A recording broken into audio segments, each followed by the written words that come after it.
Hi, I'm Tony Fleming, and this is Fleming's Ultimate Garage. Hey everyone, thanks for joining us on today's video. You know, I don't even need to tell you what this car is. I don't need to say anything about this car other than you know right away when this car rolls down the road what it is. It's just one of those unmistakable, even if you don't like cars. If like your mode of transportation is electric, this car right here is electric before electric was even popular. So let's take a peek around it. It is an 04 Viper. It is a very low mileage Viper, and I don't know if you know this, but these cars are actually hand built on an assembly line by Team Viper. So hand painted, hand assembled with great pieces. So let's take a peek up and you'll see why these cars approach the $100,000 mark and why cars like this are such great deals. So come on up here, let's take a peek at some paint. Let's check out the quality. Okay, this is factory Viper silver paint. Fairly clear, you can kind of read it nicely. And a couple nice things. You know, these cars have been beat up a lot about the style of them from the first generation cars.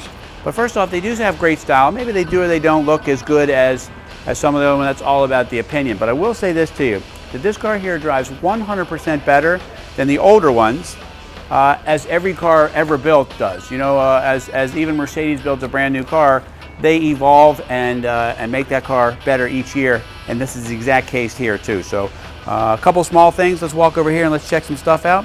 Now listen, if this is your baby, you're getting the best tires you can get for the car. Right here, Michelin Pilots. Clearly this is somebody's baby because first off, it has really low mileage. I love the big calipers in red showing through. The one thing about Vipers too is that they make an enormous amount of torque. You know, this car only makes 500 horsepower, so let's just say.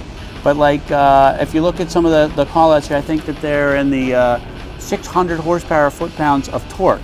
Now that's a place where you can snap half shafts, especially for a car like this that has an independent rear suspension. You can snap studs off wheels. You know, you can race these cars, and they're pretty bulletproof. For instance, like this right here, a lot of people don't notice this car has 6-bolt wheels. Now, why would you put 6-bolt wheels on a performance car? Well, a lot of these parts here are heavy-duty truck parts, believe it or not. So you get in here these big giant brakes that would normally stop a 6,000 or 7,000 pound truck instead of this 3,000 pound Viper, but in turn, that's what you get.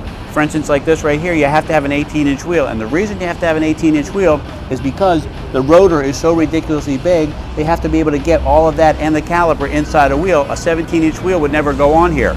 So, and as we walk around back, you'll see they go up even bigger there too for a little bit more size.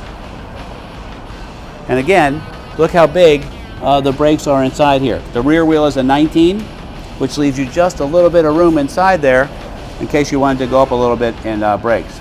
But I love the idea that there's Michelin Pilot Sports on here. I love the side exit exhaust because it really sounds great. One of the great things I love about a Viper also is what's under the hood. First off, when you open the hood, this is such a spectacular show. It's not enough to stuff an aluminum head, aluminum block V10 engine that would probably cost you $20,000 to build yourself if you wanted to.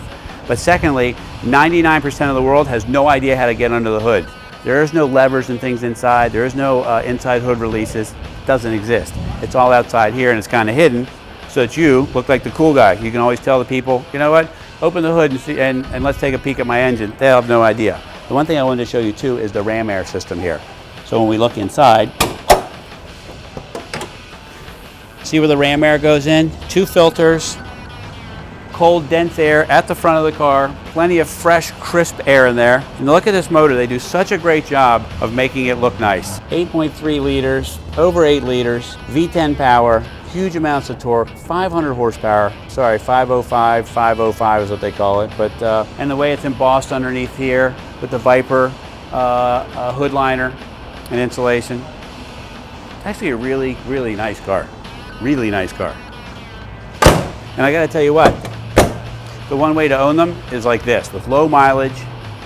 You know the ownership history, you know it hasn't been abused, you know it has Michelin Pilots on it, not some cheap Chinese tire that you know, that the people you know, just threw on just to sell and get rid of the car.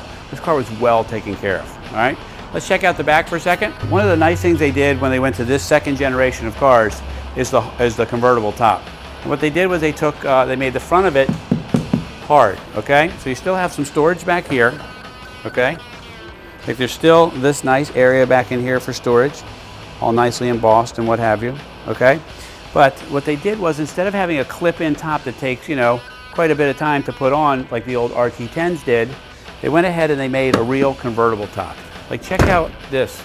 In the old days, you could not do this quick. If it was raining, you needed to find a bridge or what have you. In this case here, boom, I just jump inside, I bolt this header latch down, and I'm ready to go. Anyway, the back of the car has some hidden secrets in it that a lot of people don't know about. For instance, like in most high-performance cars, you have to have a place for the exhaust system to go. It has to be routed, has to go above the axles because it can't hang down too low. That presents its own packaging problem and things like that. And the idea behind these sports cars is the lower the car is, the better it's going to handle. That's why maybe a bus doesn't handle as well as something like this because it's so heavy on the top. And then, for instance, here, what they've done is because these are 200-mile-an-hour cars, okay, they put in a diffuser system here. So the air comes in from underneath, and if you look down low here, I want you to see the car is completely flat underneath. Look at that. And the reason it's flat underneath is so that you don't have the disturbance under the car at these high speeds. The more disturbance, it lifts the car up, you have less grip. Because, you know, when you take these cars to the track, they're capable of speeds down the front straights in the 160, 170, depending on how long it is, you know, 180 mile an hour. And you want to be as stable as possible. So this diffuser system here gets the air out from underneath the car, gets it up here, pushes the ass end down a little bit. So it's almost like a spoiler that would normally sit up top here, even though this has a little bit of a built-in spoiler, if I can get Justin just to show you a little bit from the side there. Now keep in mind, they put all these thoughts into this car. Not only did they make it a race car, but they had to make it be able to go on the street. All right, let's take a peek inside the car and let's see what you're getting for your $100,000. Now keep in mind, I keep talking about $100,000 because that's how much these cars sell for new. They only build in between 800 and 1,200 of these cars a year, right? Because first off, they're hand assembled. Not a lot of people can afford a $100,000 car, but what makes them great right now is you're talking about a 15,000 mile car for under $50,000, for less than half price. Awesome, awesome piece. But okay, let's keep going through. So you get this beautiful suede and leather seating in here. Nice job with the console. And this is a second generation Viper, so the interior is significantly upgraded. The drivability significantly upgraded. And I was talking about the exhaust in the back for a minute, but what I was getting at is because it has side pipes, they're able to clean everything up underneath and they don't have to worry about routing everything through the back end of the car. All right, you have a 220 mile an hour speedometer, 7,000 RPM tach, but keep in mind these redline at 6,000 RPMs, not 9,000 like a Ferrari, because they make so much power. For instance, they're making over 300 horsepower at 1,600 RPMs. So just to give you an idea of the amount of torque and horsepower that's built into these cars. Full sets of gauges. Now listen, that's the performance parts of this car. Now let's talk about the luxury features. For instance, like this has the upgraded in-dash CD sound system. I can't remember if it's Infinity or Alpine, one of the two. Somebody designs a system for them. They put Dodge on there just so that that's covered. But it's in-dash 6 CD. It's got air conditioning. It's got power windows.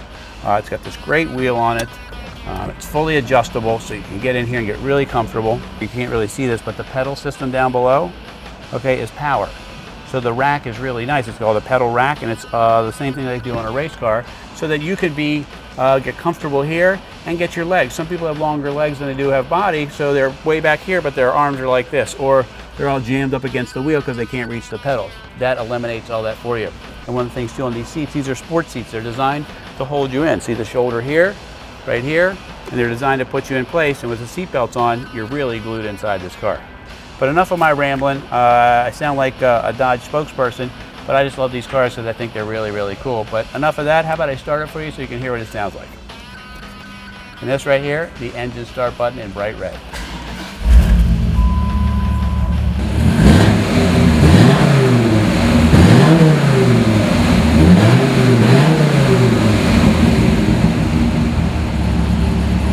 Closing up this car right here, you know what I said earlier? I don't need to say anything about the car. You know exactly what this car is, and when it rolls down the road, everybody else who sees it knows exactly what it is too. But I will say this, you're talking about a 15,000 mile car, driven a couple thousand miles a year. That's not a lot of mileage on a car, driven a couple thousand miles a year, and a total of 15,000 miles. You got the 18-inch and 19-inch wheels, you got the Michelin pilots on there.